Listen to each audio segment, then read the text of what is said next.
do Ministério de Louvor e Identidade, o líder da subequipe Renascer. Ô Ricardo, eu gostaria de te perguntar como que foi você despertar, aceitar Jesus, assim, realmente, né? Como que você viu que sem Ele nós não somos nada? Pois é, prazer, né? Eu sou o Ricardo, líder do Ministério de Louvor, da igreja, líder da subequipe Renascer. Bom, aceitar a Jesus, né?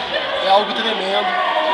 Todo ser humano que ainda não tenha passado por isso, ainda vai passar por essa experiência, né? Porque a palavra fala que um dia todos se dobrarão, toda língua confessará o nome do Senhor, né? Então todos ainda vão aceitar. Então, como ela perguntou, como foi o aceitar a Jesus na minha vida, foi algo tremendo, né? O despertar para perceber que sem Jesus eu não era nada, que eu precisava de um Deus maior, de um Deus de verdade, de um Deus único, salvador na minha vida, né? Começou ali quando eu vivia uma religião durante alguns anos atrás, né? Vivia numa outra religião, mas eu comecei a perceber uma grande necessidade no meu coração de querer um Deus maior do que aquela religião que eu estava vivendo.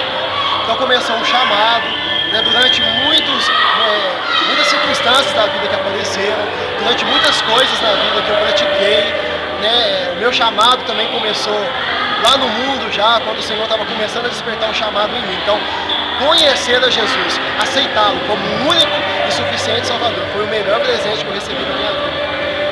Agora eu gostaria de perguntar assim, o que você entende como os planos de Deus, né? O que você tem como planos de Deus na sua vida?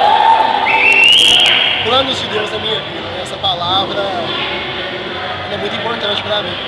Por que ela é muito importante? Porque planos de Deus são aqueles que sobressaem. Para mim, planos de Deus são aqueles que vão sobressair na minha vida. Não os meus planos, não os meus desejos, né? A palavra fala que o homem pode até planejar, pode projetar, mas o realizar vem de Deus, né? Então, os planos de Deus para minha vida eu encaro como sendo os melhores, eu encaro como sendo grandes, né? E eu encaro aquela necessidade muito grande, a cada dia, deixar de viver os meus propósitos, desde que aqueles não agradem a Deus, e viver segundo